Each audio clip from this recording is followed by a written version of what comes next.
मां कामाख्या के आशीर्वाद से अभिसिंचित इस धर्म भूमि पर श्रीमंत शंकर देव के सांस्कृतिक विरासत को आगे ले जाने वाली इस सांस्कृतिक भूमि पर और अहोम साम्राज्य के सेनापति लचित बरफुकन के सैन्य परंपरा को आगे बढ़ाने वाली इस भूमि पर और डॉक्टर भूपेन हजारिका की जो सुंदर मीठी संगीत वाली धुन वाली विरासत है उसको आगे बढ़ाने वाली इस भूमि पर मुझे आप लोगों ने बुलाया, इसके लिए विश्व संवाद केंद्र का बहुत बहुत आभार, धन्यवाद, प्रणाम।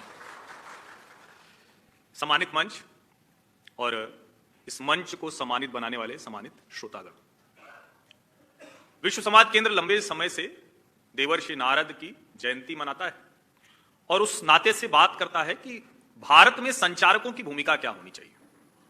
देवर्षि नारद, हम एक चित्र ध्यान में आता है कि जो कहीं भी पहुंच जाते हैं कुछ भी कह देते हैं, किसी प्रकार का भय नहीं है, कोई लोभ नहीं है, कोई लालसा नहीं है, किसी से डरते नहीं, किसी को डराते नहीं। धर्म संस्थापनार्थाय, अब जरूरी थोड़ी ना है कि उसके लिए हर बार योगेश्वर कृष्ण या कोई ईश्वर का अवतार लें। धर्म की स्थापना के लिए जो कुछ करना है वो देवर्षि नारद अपना एक काम करते थे और वो काम था जरूरी सूचना एक जगह से दूसरी जगह पहुंचाना। कहीं धर्म की हानि हो रही हो तो उसको कैसे धर्म के रास्ते पर ले जा सकते हैं, कोई विमुख हो रहा हो तो उसको कैसे उस रास्ते पर ले जा सकते हैं, वो काम करना। समाज का प्रबोधन करने में अपनी जो भूमिका होती है उसको निभाना। कुल मिलाकर पूरा जो संसार है, विश्व है, वो लोक कल्याण के मार्ग पर चले, मंगल स्थापित हो, इसका काम करना। अब एक तरह से देखें तो पत्रकार की तो यही भूमिका होती है। लेकिन भारतवर्ष लगभग सैकड़ों वर्षों की गुलामी में लगातार रहा और हमारे लिए सब कुछ कहीं न कहीं से आयातित दिखने लगा। जिस भारतवर्ष की भूमि के बारे में विष्णु पुराण का श्लोक उल्लेख कर देता है कि उत्तरम यत् समुद्रस्य हिमाद्रेश्य दक्षिणम वर्षम तद भारतम नाम भारती यत्र संतति, उस पर भी 1947 में अंग्रेजों की गुलामी से आजाद हुए लोग कहते हैं कि यूनियन ऑफ स्टेट्स है। और दुर्भाग्य देखिए कि हमारे देश के ढेर सारे पत्रकार जो पश्चिम से पत्रकारिता सीखते हैं, जो पश्चिम की ही पत्रकारिता के मापदंडों के आधार पर इस हजारों वर्षों की सभ्यता वाली भूमि को देखते हैं, वो कहते हैं कि नहीं, वो तो इसी तरह से पत्रकारिता की जानी चाहिए, क्योंकि उनके लिए पत्रकारिता का मतलब एक मशीन आई, मशीन में कुछ छपने लगा तभी कुछ पत्रकारिता हो पाएगी, यानी तभी आप संप्रेषण संचारक की भूमिका में आ पाएंगे। सारी गलती यहीं से हुई। भला हो कि विश्व संवाद केंद्र ने देवर्षि नारद जयंती के बहाने हमें अपने मूल पर लौटने का अवसर दिया। एक तरह से वो थोड़ा सा सोते हुए आदमी को झकझोर कर जगाया कि हम कहां खड़े हैं। और अगर हम इस आधार पर भी बात करें कि दुनिया के पश्चिमी देशों में छापाखाना आ गया, टीवी आ गई, उसके आधार पर अगर हम बात करें तो क्या दुनिया के किसी देश में पत्रकारिता देश के विरोध के विमर्श को बड़ा करने के लिए होती है? यह आपको सिर्फ और सिर्फ भारतवर्ष में होता हुआ दिखेगा। क्यों? क्योंकि हम मूल संचारक की परंपरा को छोड़कर आयातित संप्रेषण वाली कला में हम चले गए, जहां गंदे से गंदा खोजना और गंदे को बड़ा बनाकर दिखाना, जो हम लगातार देखते हैं कि टेलीविजन से लेकर हर जगह उसी को हम ज्यादा देख रहे हैं। बड़ी चिंता की बात हो गई है, क्योंकि जिन लोगों के ऊपर यह जिम्मा था कि समाज का सुधार करेंगे, जिन लोगों के ऊपर यह जिम्मा था कि जो लोकतंत्र के 3 खंभे हैं, आधुनिक लोकतंत्र के 3 खंभे, हम तो हमेशा मानते हैं कि हिंदू राष्ट्र था और हमेशा यहां लोकतंत्र ही था। वो लोकतंत्र की परंपरा वहां से आती है जहां राजा रामचंद्र को एक प्रजा के व्यक्ति के मन में संशय आता है और उनको लगता है कि नहीं, इस संशय को दूर करना पड़ेगा। वो उस परंपरा से हम आते हैं। हम उस परंपरा से आते हैं जहां बड़े से बड़े व्यक्ति पर कोई भी सवाल खड़ा करने वाला किसी भी अपराध का, किसी का दोष का, किसी भी दंड का भागी नहीं बनता था। लेकिन उसके पीछे नीयत क्या है, उसके पीछे मन में क्या है, आपका इंटेंट क्या है? और वो इंटेंट किसी की सत्ता को स्थापित रखना या किसी को सत्ता से हटाना नहीं हो सकता। कोई भी सत्ता हो, आज की सत्ता हो, पहले की सत्ता हो, किसी पार्टी की सत्ता हो, किसी व्यक्ति की सत्ता हो। देवर्षि नारद की बात करते हैं तो क्या हम में से किसी को ध्यान में है कि कोई भी ऐसा प्रसंग आपने पढ़ा हो जिसमें देवर्षि नारद देवराज इंद्र के दरबार में दरबारी बने बैठे हो? कोई एक प्रसंग आप लोगों ने पढ़ा है क्या? ऐसा सुना है क्या? मुझे नहीं लगता कि ऐसा कोई प्रसंग आपने सुना या पढ़ा होगा। देवर्षि नारद के महल के बारे में कभी सुना है क्या आपने कि नारद जी कहां रहते थे? बड़ा भव्य महल था, बड़ा लंबा चौड़ा काफिला चलता था, अगल बगल उनके ढेर सारे लोग अस्त्र शस्त्र से लैस होते थे। फिर आज के पत्रकारों की कहां गड़बड़ी हो गई? फिर ये आधुनिक पत्रकार कैसे उस दिशा में चल पड़े? और ये जिस समय मैं यहां बात करने आया हूं, अभी हम ये कहें कि युद्ध की अवस्था में हम 1947 से हैं, हालांकि युद्ध की अवस्था में तो हम लगभग 1000 साल से हैं। कभी मुगलों से लड़ते रहे, कभी अंग्रेजों से लड़ते रहे, कभी बीच बीच में पुर्तगाली और दूसरे भी आ गए, हम लड़ते ही रहे। और उस लड़ने के क्रम में हमारी अपनी जो मूल चीज है उसको हम स्थापित करना ही भूल गए। अब आप जरा सोचिए, जिस देश में, और चूंकि मैं यहां इसलिए कह रहा हूं कि आप लोगों ने सबने बैटल ऑफ सरायघाट के बारे में जरूर सुना होगा, और अगर नहीं सुना है तो फिर हमारे असम के जो पत्रकार हैं उनको थोड़ा और अपने कर्तव्य का बोध करना चाहिए। मैं तो पिछले विधानसभा चुनाव में आया कवर करने के लिए, तो मैं जगह जगह घूम रहा था, नौगांव गया, अब वहां अभी सबसे बड़ा लिंगाकार मंदिर है, लेकिन जब वहां मैं गया तो गांव में घूमने लगा तो मुझे वो श्रीमंत शंकरदेव द्वारा स्थापित नामघर, मैंने सुना कि इसको भी फिर से पुनर्जीवित करना है। असम के कितने पत्रकारों ने इन वर्षों में लगातार नामघर या श्रीमंत शंकरदेव की उस सांस्कृतिक विरासत के बारे में लिखा? असम के कितने पत्रकारों ने लचित बरफुकन के उस साम्राज्य के बारे में लिखा जिसकी सैन्य समृद्ध विरासत जो थी वो आज के भारत को भी एक बड़ा प्रेरणा का स्रोत बन सकती है। लचित बरफुकन से लेकर छत्रपति शिवाजी तक और हमारे आधुनिक नायकों तक हम अपनी जब पहचान कर पाते हैं, और उस पहचान को कराने का काम पत्रकार को होता है, क्योंकि जब हम आधुनिक लोकतंत्र में कहते हैं तो कार्यपालिका, न्यायपालिका, जिसको हम एक कहते हैं कि उनके जिम्मे कुछ कुछ काम है, उस काम को परिभाषित करना है उनको, और उसके ऊपर एक संसदीय व्यवस्था है जिनको हम चुनकर भेजते हैं, जो हमारी नीति बनाते हैं। लेकिन उनको उस खांचे में तय करना है, उनको उस खांचे में न्याय देना है, उनको उस खांचे को बनाना है। वो खांचा ठीक बना या नहीं बना, बन गया तो उसमें सुधार की आवश्यकता है या नहीं, सुधार होगा तो कितना होगा, यह करने का काम किसका है? पत्रकार का है। इतने महत्वपूर्ण भूमिका के बाद अगर आपको दरबारी पत्रकारिता करनी पड़ जाए, जाना पड़ जाए, तो कितने दुर्भाग्य की बात है। और मैंने जो कहा कि किसी भी सरकार के बनाने या बिगाड़ने की भूमिका पत्रकार की नहीं होती है। अभी भारत पाकिस्तान का युद्ध चल रहा था, लगातार हम लोगों ने देखा, कई अलग अलग तरह से रिपोर्टिंग दिखी। यह भी चर्चा हुई कि क्या भारत की टीवी पत्रकारिता, भारत के पत्रकार कुछ इस तरह की पत्रकारिता कर रहे थे कि वो हास्य का विषय बन गए। लेकिन एक वर्ग वो भी था जो भारत की सेना में कहां गड़बड़, कितनी गड़बड़, किस तरह की गड़बड़, उसको आगे बढ़ाने की कोशिश में लगा हुआ था। एक टर्म होता है फॉग ऑफ द वॉर, यानी युद्ध काल में जो धुंध होती है, और उसको साइकोलॉजिकल वॉर के तौर पर भी देखते हैं। पत्रकार के तौर पर देश का सम्मान, देश का मनोबल बढ़े, वो हमारे देश के पत्रकारों की भूमिका होनी चाहिए थी। बहुतायत पत्रकारों ने उसी भूमिका को आगे बढ़ाया। अभी हमारे सीडीएस का इंटरव्यू, एक इवेंट होता है, उसके साइडलाइंस में एक टेलीविजन चैनल की पत्रकार ने पूछा कि क्या हमारे 6 जेट गिरे। उन्होंने कहा कि वो गिरे नहीं, कैसे गिरे उससे ज्यादा महत्वपूर्ण है कि क्यों वो गिरे, और उसके बाद हमने उसमें कैसे सुधार किया। लेकिन हमारे देश के नेता प्रतिपक्ष वो पूछते हैं कि हमारे कितने जेट गिरे वो बताइए, और भारत के पत्रकार, भारतीय पत्रकार कहते हैं कि इस सवाल में खराबी क्या है। सामान्य स्थिति में सोचिए तो कोई खराबी नहीं दिखती, लेकिन जरा इसको देश के लिहाज से और धर्म की स्थापना के लिहाज से देखिए। पहलगाम में आतंकवादियों ने धर्म पूछकर भारत के लोगों को मारा, लेकिन क्या धर्म के आधार पर भारत की सरकार ने, भारत की सेनाओं ने किसी तरह का कोई भी एक काम किया कि उसके आधार पर किसी को किनारे कर देना है, उसके आधार पर किसी को चिन्हित करना? नहीं किया। लेकिन जो आतंकवाद था वो इस्लामिक आतंकवाद का स्वरूप था, ये कहने में हमारे मुंह में क्यों दही जम जाएगी? और जब हम वो सच नहीं सुनाएंगे, तो सच अगर हम नहीं समझेंगे समस्या को, तो उसका समाधान कहां से लाएंगे? यानी सत्य सबसे पहले लेकर आना। और देवर्षि नारद के साथ जो सबसे बड़ी चीज जुड़ी है कि वो किसी के भी सामने, भगवान विष्णु के सामने हो, शंकर के सामने हो, किसी के भी सामने हो, वो सत्य को रखने में जरा सा भी पीछे नहीं हटते। लेकिन कई बार जो श्लोक है, सत्यम ब्रूयात प्रियम ब्रूयात न ब्रूयात सत्यम अप्रियम, यानी सही समय पर, सही स्थान पर सत्य कहने का तरीका भी खोजना चाहिए। संप्रेषण की कला का तो यह महत्वपूर्ण हिस्सा है ना। अगर आप संचारक हैं, क्या गलत समय पर कोई बात बोली जा सकती है क्या? क्या गलत समय पर सही बात भी बोली जाए तो वो सही होती है क्या? और ये इसलिए मैं कह रहा हूं कि क्या भारत की सेनाओं ने पाकिस्तान को पूरी तरह से मटियामेट नहीं कर दिया? और मैं आपको ले चल रहा हूं वहां जिसको पिछले लंबे समय से जुमला कहकर खारिज किया जाता रहा, यानी हमारी अपनी ताकत, जिसको आज के शब्दों में अंग्रेजी में मेक इन इंडिया कह देते हैं, जिसको हम कहते हैं आत्मनिर्भर भारत, जिसको हम कहते हैं कि सस्टेनेबल होगा कि नहीं, हम अपने पे वायबल है या नहीं है। अब इसका एक बड़ा प्रमाण अभी भारत पाकिस्तान युद्ध के दौरान दिखा, जो मैं कहता हूं कि हम लगातार ही युद्ध में हैं। ये तो एक युद्ध छिटपुट सा और चल गया। हमारी अपनी सैन्य शक्ति ने स्वदेशी विकसित क्षमताओं के आधार पर दुनिया के 3 बड़े ऐसे देश, इस्लामिक वर्ल्ड का सबसे जो बड़ा ताकतवर देश कहें तुर्की, कम्युनिस्ट वर्ल्ड का सबसे बड़ा ताकतवर देश कहें चाइना, और कैपिटलिस्ट वर्ल्ड का सबसे बड़ा यूनाइटेड स्टेट्स ऑफ अमेरिका, इन तीनों के हथियारों से लैस पाकिस्तान को हमने मटियामेट कर दिया और अपने स्वदेशी बनाए हुए हथियारों के बल पर कर दिया। जिन लोगों को लगता था कि हमारा कोई सुरक्षा कवच जैसी चीज हो सकती है क्या, हमारे यहां कोई सुदर्शन चक्र चलता रहा होगा क्या, हमारे देश के पत्रकार आयरन डोम की प्रशंसा में बरसों बरस लिखते रहे, कितने पन्ने उन्होंने काले कर दिए। लेकिन जरा खोज कर देखिएगा कि क्षेत्रीय अखबारों से लेकर राष्ट्रीय अखबार तक हमारा अपना जो सुरक्षा चक्र था, जिसने 90-95% ड्रोन और मिसाइल को हवा में ही मार गिराया, उसकी कितनी प्रशंसा करते हुए दिखा। फिर आप पत्रकारिता कर रहे हैं क्या? आप जरा सोचिए ना, फिर आप क्या उस भूमिका में हैं क्या जो भारत भूमि की पत्रकारिता के साथ आप खड़े दिखते हैं? बिल्कुल सवाल कीजिए। सरकार से सवाल करना यह पत्रकार का ही नहीं, नागरिक का भी कर्तव्य है। और पत्रकार के लिए कोई अलग से ना तो कोई अधिकार है, ना कोई अलग से उसकी कोई भूमिका है पत्रकार के हाथ में, चूंकि वो किसी अखबार में लिख सकता है, कुछ कर सकता है, और अब तो वो भी आगे चला गया, सिटीजन जर्नलिज्म का जमाना आ गया। तो देवर्षि नारद तो प्रकट होते थे, अब हम भी प्रकट हो जाते हैं। तो पत्रकार की भूमिका कुछ और उस तरह से हो गई। आधुनिक युग जैसे जैसे आता जा रहा है, हम उससे ज्यादा रिलेट करते हैं। आज के समय में एक छोटे से मोबाइल पर देश के किसी भी हिस्से से कोई सच बताने वाला, वो बहुत सीमित संसाधनों में वो बात बता सकता है जो हजारों, लाखों, करोड़ों के निवेश से कोई मीडिया हाउस नहीं बता सकता।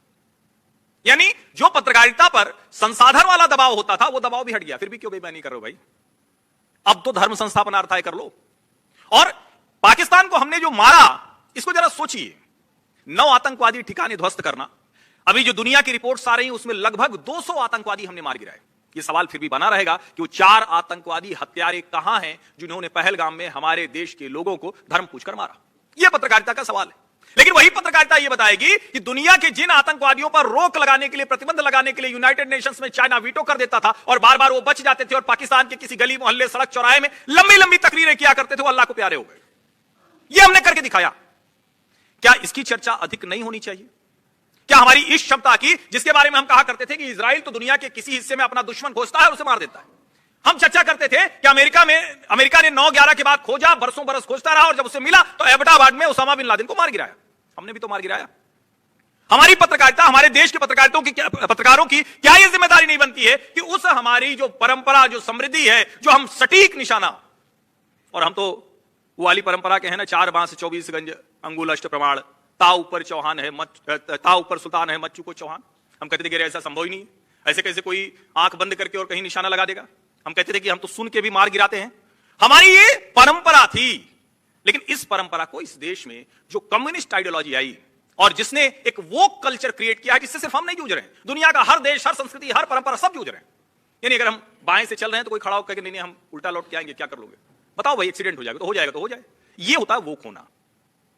हम इस धरती को प्रणाम करते हैं, क्यों करेंगे भाई? अरे भाई, हम इस धरती पर रहते हैं, हमारी जिम्मेदारी बनती है। नहीं, ये तो फालतू की बात है, तो कर्मकांड में शामिल हो गया। फिर जब हम कोप 26 में जाएंगे और कहेंगे कि 0 कार्बन कर लो, कार्बन न्यूट्रल हो जाओ, धीरे धीरे प्रकृति के साथ जाओ, तो कहेंगे हाँ, ये वाला आइडिया ठीक है। यानी हमारे देश की पत्रकारिता ने आयातित विचारों को ज्यादा महत्व दिया, और इसीलिए देवर्षि नारद की पत्रकारिता, उनकी जो संचार व्यवस्था थी, संचारक के रूप में उनकी जो भूमिका थी, उसको याद करने का आज समय। अभी एक और उदाहरण है, जो सवाल भी आप लोगों के मन में आते होंगे, पूछे जाते होंगे, तो मैं कुछ छोड़ के जरूर जाना चाहूंगा। अभी एक सबसे बड़ा सवाल आप लोगों के मन में है कि एक आदमी हमारे सर पर बैठ गया जिसका नाम है डोनाल्ड ट्रंप, अमेरिका का राष्ट्रपति है। यहां भी कोई हवन तो हुआ होगा ना, कि असम में नहीं हुआ? हुआ होगा, हुआ होगा।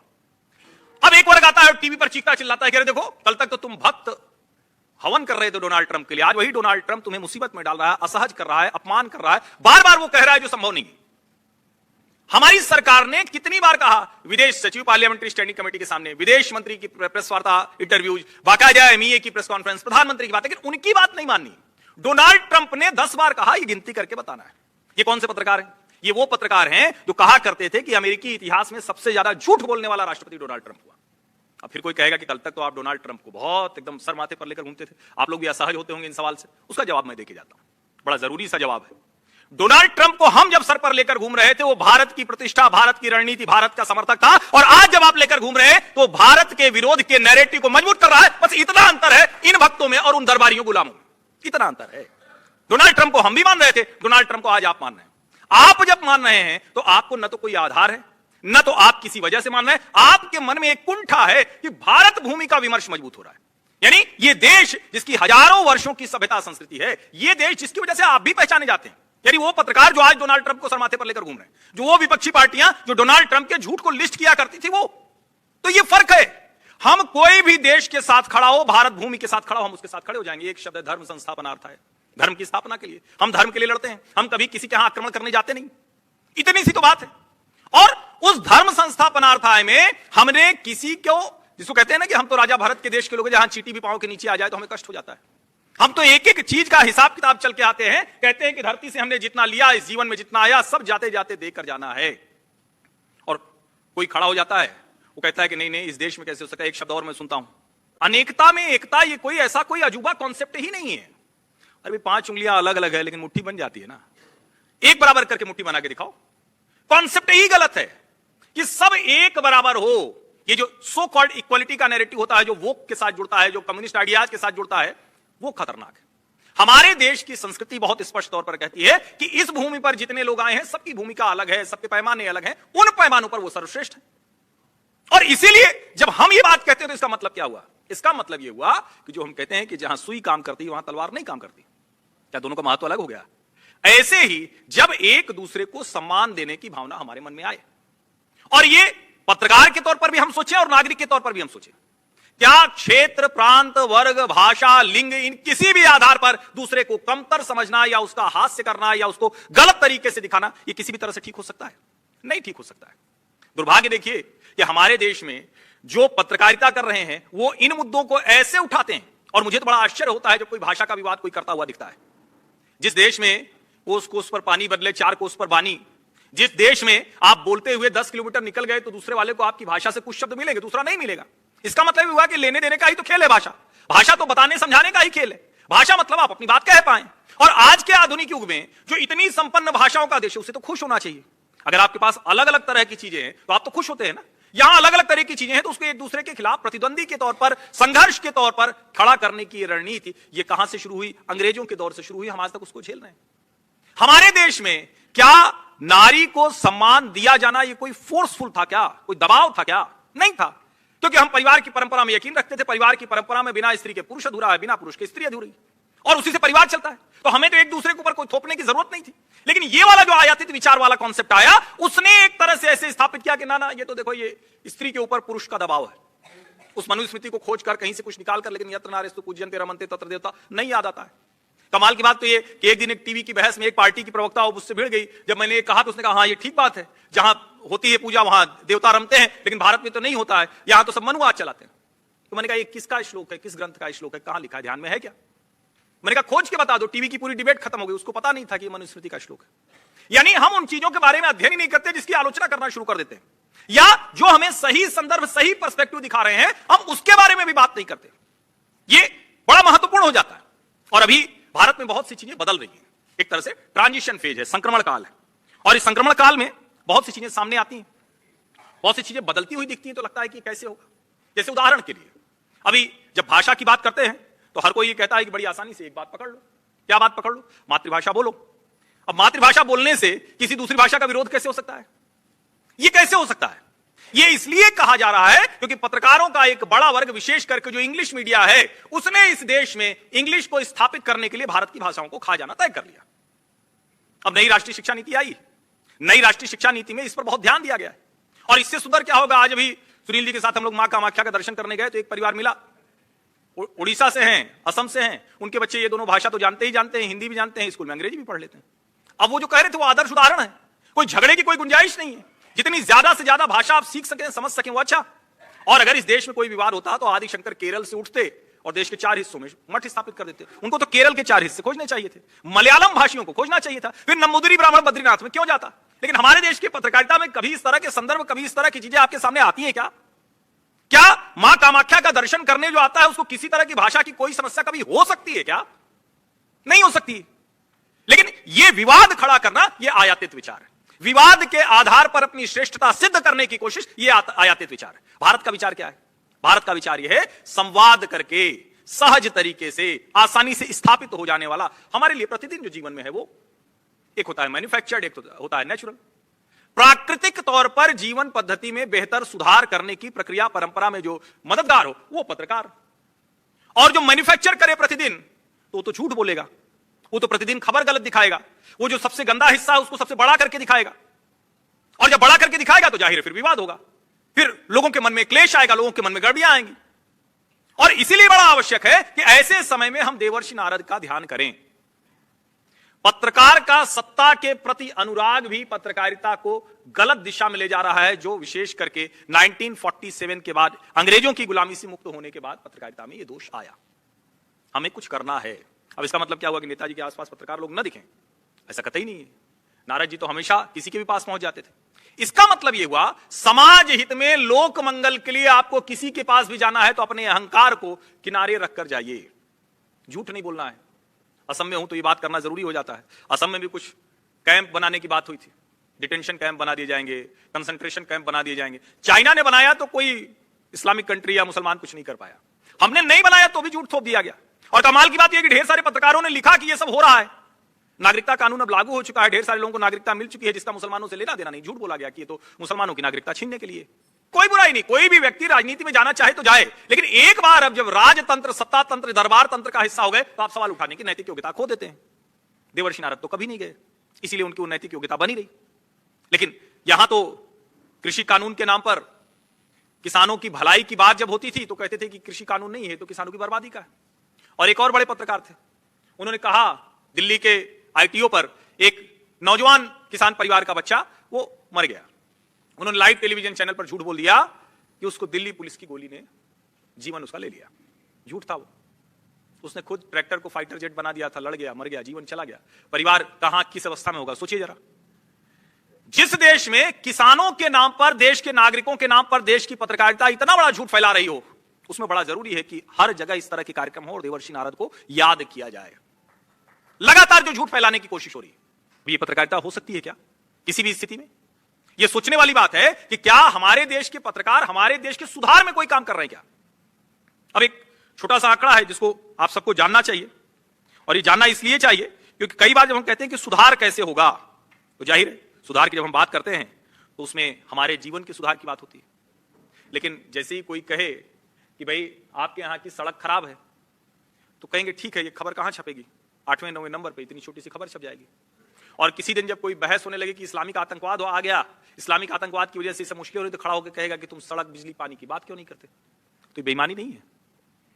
आपको जब अवसर है, उस अवसर पर आप देश के संसाधन की बेहतरी या बेहतर इस्तेमाल के लिए कोई बात नहीं कर रहे। और जब देश पर एक तरह का आक्रमण है, एक तरह से लोगों के जीवन पर खतरा है, देश में एक विचित्र किस्म के युद्ध की स्थिति है, तो उस समय आप सड़क, बिजली, पानी की बात करते हैं। यह क्या है? नैरेटिव को गलत दिशा में ले जाने की कोशिश करना। क्या भारतवर्ष के लोग लगातार लड़ने के मोड में रहते हैं? हम तो कभी लड़ने के मोड में नहीं रहते, हम तो चाहते भी नहीं है। और हम तो बार बार ये कहते हैं कि ये व्यवहार से, जीवन पद्धति से हिंदू राष्ट्र है, यहां जो भी हैं उसी परंपरा के लोग हैं। ठीक है, कुछ कुछ समय में अलग अलग लोग आए, अलग अलग तरह से लोग करते हैं। लेकिन कोई अगर दुनिया में ये कह रहा है कि भारत पर इस तरह से कब्जा करना, यहां के सब लोगों को एक जैसा बना देना है, मुट्ठी नहीं बन पाए, एक बराबर उंगली कर देना है, तो क्या करेंगे? तब तो हमारे देश की मुट्ठी बननी चाहिए। तुम तो अलग हो, पहले तुम अलग हो जाओ। तो आता है जाति का मसला, और सबसे प्रिय विषय है देश के पत्रकारों का जातीय विभाजन, जाति विमर्श की बात करना। जैसे ही चुनाव आता है वो जातीय विमर्श पर खूब जमकर चले जाते हैं। जातीय विभाजन से क्या किसी तरह का कोई लाभ मिल सकता है? क्या नहीं मिल सकता है। ठीक है, किसी भी वजह से बनी होगी, और अगर हम मान भी लें कि कोई जाति बनाया होगा तो 4 वर्ण की, लेकिन कर ही लें, ये भी एक बार करके देख लें। मैं कह रहा हूं ना, संक्रमण काल है तो सारा जितना ट्रांजिशन है वो सब हो ही जाए, एक बार संक्रमण ही हो जाए। लेकिन पत्रकार के तौर पर मेरी दृष्टि ये कहती है कि ठीक है आप जाति गिनिए, लेकिन उसके बाद क्या जातीय समूह में सबसे पीछे खड़ा व्यक्ति, चलिए आपको राम राज्य नहीं चाहिए, आपको मनुवाद नहीं चाहिए, आपको अलग अलग जो हमारे हिंदू राजा हैं वो नहीं चाहिए, आपको छत्रपति शिवाजी के साम्राज्य की परंपरा नहीं चाहिए, आपको पुण्य श्लोका अहिल्याबाई होलकर के साम्राज्य की परंपरा नहीं चाहिए, तो चलिए आ जाते हैं महात्मा गांधी की बात कर लेते हैं। वो कहते थे ना कि कतार में सबसे पीछे खड़े व्यक्ति को देखो। जब भी तुम्हें कोई भ्रम हो, किसी भी तरह का द्वंद्व हो, सबसे पीछे खड़े व्यक्ति को देखो, तुम्हारे किसी निर्णय से उसके ऊपर क्या असर पड़ने वाला है। तो ये जो जाति वगैरह गिनेंगे, ये जो सब कुछ करेंगे, तो क्या पीछे वाले आदमी को आगे ला पाएंगे? क्या ये जो आगे खड़ा हुआ है इसको हटाएंगे? क्या कहेंगे कि ठीक है? पत्रकारिता का तो एक काम ये भी है ना कि वो सही राह पर जाता हुआ दिखाए। वही बात डॉक्टर भीमराव अंबेडकर कहते थे, वंचित शोषित। वही जहां महात्मा गांधी खड़े थे, वही बात पंडित दीनदयाल उपाध्याय कहते थे एकात्म मानव दर्शन में, वही बात तो कहते थे। लेकिन इन तीनों के विचारों को भी लड़ाने का काम पत्रकार करने लगते हैं। क्यों? क्योंकि उनको लगता है कि एक विचार से किसी एक सत्ता को स्थापित किया जाता है, एक विचार से कोई दूसरी सत्ता स्थापित होती है। क्या पत्रकार का ऐसा कोई सत्ता का लोभ, सत्ता का प्रपंच, सत्ता का कोई रास्ता होना चाहिए? क्या नहीं होना चाहिए, लेकिन ऐसा लोग करते हैं। अब आज के समय में जब कोई कहता है कि भाई सड़क, बिजली, पानी, रोजगार, एक छोटा सा आंकड़ा देता हूं, पिछले 10 वर्षों में इस देश में जितना नेशनल हाईवे बना उतना उसके पहले के वर्षों में हुआ। तो इसे उपलब्धि के तौर पर कहना है, तो अगर ये तथ्य हम बता रहे हैं तो ये तो पत्रकारिता होनी चाहिए। लेकिन जैसे ही ये तथ्य बताएं तो कोई दूसरा टिप्पणी करेगी ये तो सरकार की प्रशंसा है, क्योंकि आज की सरकार कर रही है। इस देश में जो दुनिया के देश आगे चले जाते थे तो हम कुछ समय बाद उनसे कहते थे कॉपी पेस्ट कर लो। आज हम कहते हैं कि हमारा देश एक ऐसा देश है जो दुनिया के कुल 5 देश जो सैटेलाइट मिशन में सबसे आगे हैं, हम भी उसमें शामिल हैं। यानी हम अग्रणी देशों की कतार में आए। क्यों? क्योंकि हमने अपना मूल पहचानना शुरू कर दिया। इसकी चर्चा कितनी होती है। हम दुनिया के उन देशों में, और आप लोगों को भी याद होगा जब कोरोना काल आया था, दोबारा न लौटे, आजकल भी बड़ी बुरी खबरें आने लगी, ध्यान रखिए सब लोग। हालांकि ऐसा कुछ है नहीं, अब हम इम्यून हो गए, भारतीय तो बड़ी जल्दी हर चीज से इम्यून हो जाते हैं। जब कोरोना काल था तो आप लोगों में से किसी ने गाड़ी ली होगी, किसी को लैपटॉप लेना होगा, किसी को मोबाइल लेना होगा, तो बड़ी मुश्किल से मिल रहा था। गाड़ियों पर 8 महीने से 1-1 साल, 1.5 साल, 2-2 साल की वेटिंग थी। क्यों थी? क्योंकि अब तो सब कुछ इंजीनियर आता है, बोनट पर लैपटॉप रखता है, चेक करता है, सब ऑटोमेटेड हो गया है। एक छोटी सी चिप का कमाल है। लेकिन भारत चिप नहीं बनाता है। भारत ने सोचा ही नहीं कि ये सब करना चाहिए। हमारे देश के पत्रकारों को तो सो कॉल्ड फ्रॉड सेक्युलरिज्म में दिलचस्पी थी। हमारे देश के पत्रकारों को तो मुसलमानों को एक बराबर नागरिक न बनाए, इसमें दिलचस्पी थी। हमारे देश के पत्रकारों को तो नेहरू जी ने 370 लगा दिया, वो बना रहे, जबकि खुद नेहरू जी ने कहा था घिसते घिसते घिस जाएगा, लेकिन हमको उसमें दिलचस्पी थी। हमने बात नहीं की। अब जाकर वो सेमीकंडक्टर मिशन चल रहा है। अब हम भी दुनिया के 5 देशों में हैं जो चिप बनाएंगे, जिसके लिए ताइवान का, चाइना का या दूसरे देशों का मुंह नहीं देखना पड़ेगा। आज जो भारत पाकिस्तान का युद्ध हुआ, और उसमें बहुत सी चीजें आपने सुनी होगी, ब्रह्मोस देखा होगा, S-400 सुना होगा, आकाश तीर सुना होगा, हमारा अपना सुरक्षा कवच सुना होगा, लेकिन एक बात को किसी ने नहीं सुना, कम चर्चा हुई।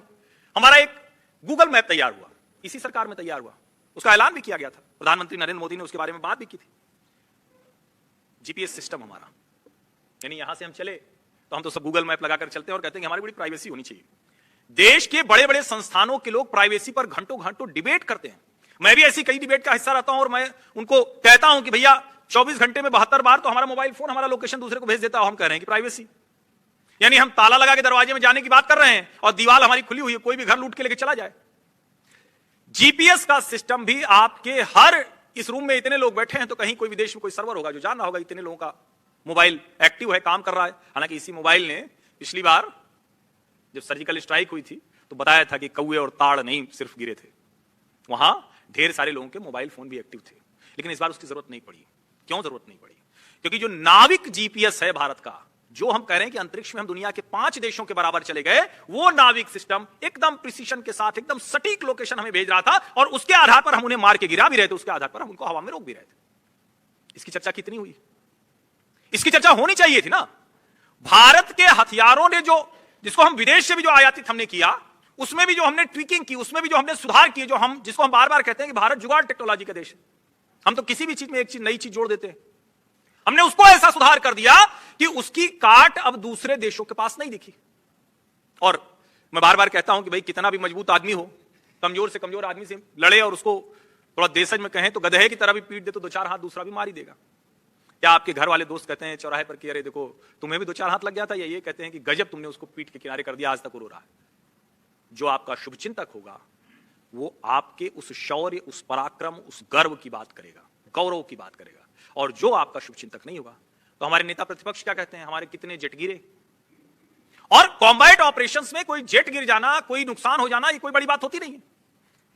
जो लोग विदेश में गए हुए हैं, आज उन लोगों पर डोनाल्ड ट्रंप के बाद दूसरा निशाना कौन है? शशि थरूर, कांग्रेसी नेता है। क्यों निशाने पर है? क्योंकि आज वो भारत की बात कर रहे हैं। यानी इस देश में 2 नैरेटिव की लड़ाई है। एक भारत को हजारों वर्ष पुरानी सभ्यता संस्कृति के तौर पर देखता है, जो आत्मनिर्भर है, जिसके अंदर अपनी इतनी क्षमता है कि दुनिया को वो रास्ता दिखा सकता है, जिसको हम बहुत सहज सरल भाव में समझने के लिए कह देते हैं कि हम विश्वगुरु जैसे हैं, ये हम समझाने की कोशिश करते हैं। लेकिन उसको दूसरी तरह से अगर कहे तो हम हर तरह की तकनीक बहुत तेजी में बनाते हैं। जब हमें बनाने ही नहीं दिया तो 2013-14 में हम सब आयात करते थे। आज हमने 25,000 करोड़ का डिफेंस एक्सपोर्ट किया है। हम बनाते हैं, दुनिया खरीदती है। पिछले 25 वर्षों में 36 राफेल के अलावा कोई खरीद नहीं हुई, क्योंकि पहले तो होता था कि हम निर्णय ही नहीं लेंगे। हमारे बॉर्डर एरियाज पर रक्षा मंत्री सदन में बोलते थे कि अगर हमने सड़क बना दी तो दुश्मन घुस आएगा। इतने डरते थे हम। इसलिए हमने अपने देश के उन गांवों को ठीक नहीं रखा और हमारे देश के पत्रकार उन गांवों के सुध लेने तब गए नहीं। और आज जब हम उनको बना देते हैं, हम उनको जब बेहतर कर देते हैं, तो कहते हैं इसके बावजूद बताओ कि चीन ने अपनी तरफ गांव बना लिया, भारत की सरकार क्या कर रही है? 92,000 वर्ग किलोमीटर जमीन 2014 के पहले चीन और पाकिस्तान ने हथिया लिया, उस पर चर्चा नहीं होती है। इन 10 वर्षों में चीन अगर हमारी सीमा में आया तो उसको लौट कर जाना पड़ा। डोकलाम से गलवान तक हमने यह दिखा दिया कि चीन हमारे लिए चुनौती नहीं है, और चुनौती है तो हम उस चुनौती का सामना कर सकते हैं। अगर हमारे जवान अपने प्राण गंवाते हैं, अपना जीवन गंवाते हैं, तो उनके सैनिकों की हड्डियां भी हमने तोड़ दी, उनकी गर्दन तोड़ दी हमने। लेकिन कमाल देखिए कि हमारे देश के पत्रकारों का एक बड़ा वर्ग, जैसे आज कितने जेट गिरे पूछ रहा है, उस वक्त उसी की बात कर रहा था। वो तो भला हो कि दुनिया की बड़ी एजेंसी, तास न्यूज एजेंसी ने बताया कि हेलीकॉप्टर्स में लेकर जो मारे गए थे चीनी सैनिक, उनको लेकर गए गलवान से। अब यह लग बात है कि हमारे देश में एक बड़ा नैरेटिव है, और इसीलिए मैं बार बार ये कह रहा हूं, 2 शब्दों पर मेरा विशेष आग्रह है, एक धर्म संस्थापनार्थ है, दूसरा आयातित विचार। इन दोनों को समझना बड़ा जरूरी है। और पत्रकार के तौर पर, क्योंकि अभी यहां पत्रकारों को सम्मानित भी किया गया, बहुत वरिष्ठ पत्रकार है, और दूसरे लोगों को भी यह मन में रहे कि हमारे लिखे से हमारे देश का गौरव बढ़ रहा है क्या? हमारे लिखे से भारतीय नागरिकों को जिसके लिए स्वतंत्रता मिली है, वरना फिर स्वतंत्र होने की आवश्यकता क्या थी? कुछ लोग कहते हैं कि अंग्रेजी से मत लड़ो। अंग्रेजी से लड़ने की कोई जरूरत नहीं, वो भी एक भाषा है। लेकिन अगर अंग्रेजियत में ही रहना था तो फिर उन्हीं की जरूरत थी। और जब इस देश में लोकतंत्र को कमतर करने के लिए कोशिश की जाती है, तब खतरा बड़ा हो जाता है। और इस सबसे बड़े खतरे की तरफ मैं आपको ले आकर अपनी बात को विराम दूंगा। भारत में चुनावों में इतनी सहभागिता आज तक कभी नहीं हुई। चुनाव दर चुनाव, किसी भी मौसम में, किसी भी वक्त में, कितने भी दुर्गम इलाके में जनता जाती है, कतार में लगकर वोट दे रही है। लेकिन जो हारे वो बार बार उस पर सवाल खड़ा करे, इसमें कोई दिक्कत नहीं है। जो मार खाता है, जो पिटता है, वो चिल्लाता है, तो उसमें कोई दिक्कत नहीं, वो तो पिटा है। तौर पर हम उस चिल्लाने वाले के साथ कहें कि अच्छा देखो भाई, ये हार गया है इसलिए इसको जिता दो, ये लोकतंत्र को तो कमजोर करना हुआ ना। पिछले कुछ वर्षों में यही बहस चल रही है।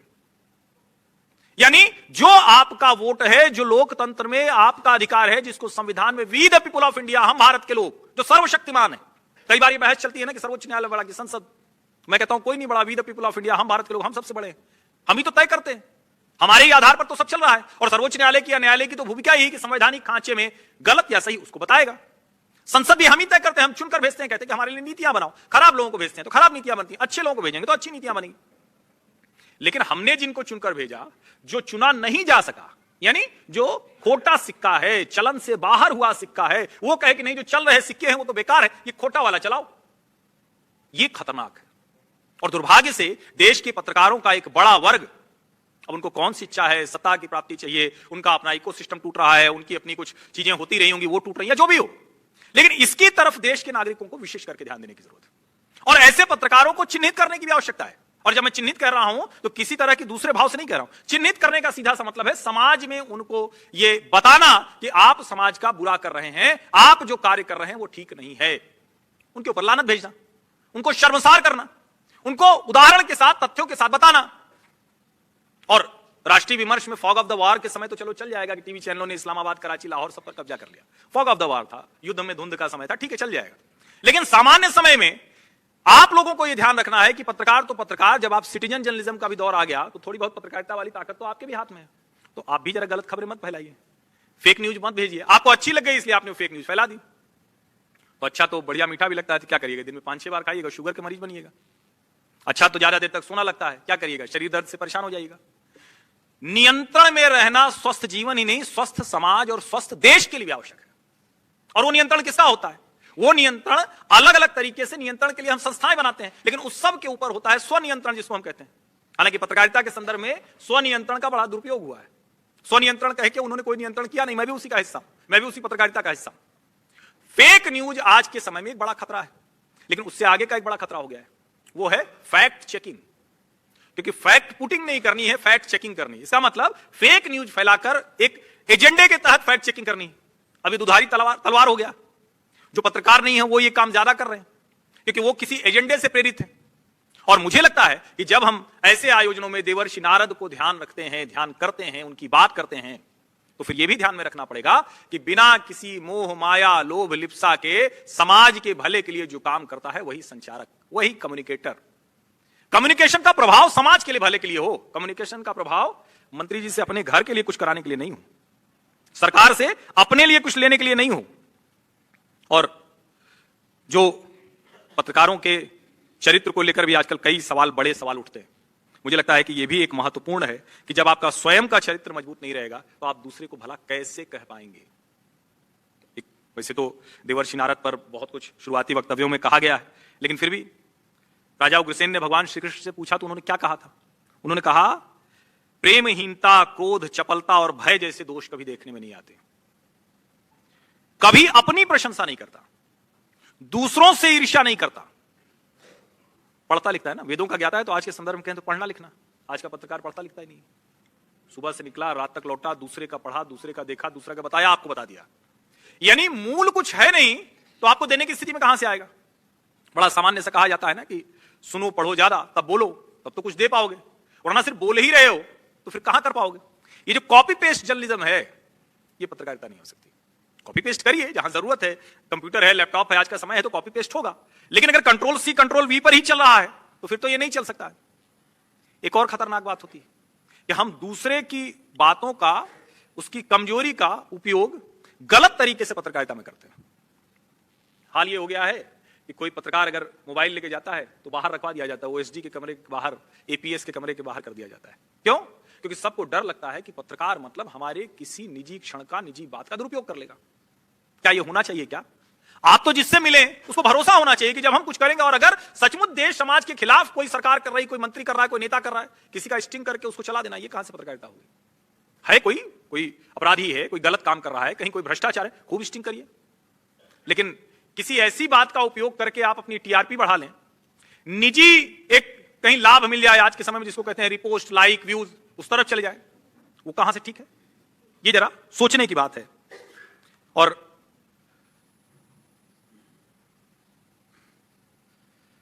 समय की तरफ मेरा ध्यान चला गया और चूंकि मैं अब अपनी जो बातचीत है उसको समाप्त करूंगा, लेकिन 2-3 बातें बिंदुवार जोड़ के मैं जा रहा हूं। एक तो ये कि पत्रकारिता अब कुछ लोगों के हाथ में नहीं रह गई है, तो आप सब कुछ दूसरे की तरफ ना देखें। आप दिन भर में जितने मैसेजेस फॉरवर्ड करते हैं अपने समूह में, चाहे वो परिवार का हो, चाहे दोस्तों का हो, चाहे ऑफिस का हो, चाहे कोई वैचारिक समूह है, उसमें आप कितना बेहतर समाज को बनाने के लिए कर सकते हैं, ये जरा सोचिए। दूसरा, परिवार को बचाने के लिए आपको स्वयं उदाहरण प्रस्तुत करना होगा और कोई नहीं आने वाला है। दूसरे का उदाहरण देखकर आप प्रेरित होते हैं तो बहुत अच्छा है, लेकिन आपको देख के कोई प्रेरित हो तब ना वो चेंज चलेगी, वरना तो दिया दूसरे दिए के बाद बुझ जाएगा। प्रेरणा के केंद्र समाज में ज्यादा होने चाहिए। तीसरा, देश के लिए काम करने वाले लोग अगर आपको दिखें बेहतर तरीके से, बिना किसी लोभ लालसा के कर रहे हैं, तो उनकी प्रशंसा करने में पीछे नहीं रहना है। एक बड़ा भाव यह है कि जो वातावरण जिसका तैयार है उसका वातावरण और तैयार होता है, जो अपना वातावरण नहीं तैयार कर पा रहा है, ढंग का काम भी कर रहा है, तो उसकी कोई बात नहीं करता है। अखबार में भी यही होता है, जो अच्छा काम कर रहा है कहां, और जो एनजीओ बनाकर दिन में 3 बार पत्रकार के साथ चाय पी ले रहा है या दफ्तर चला जा रहा है, उसकी फोटो भी बढ़िया छप जाती है।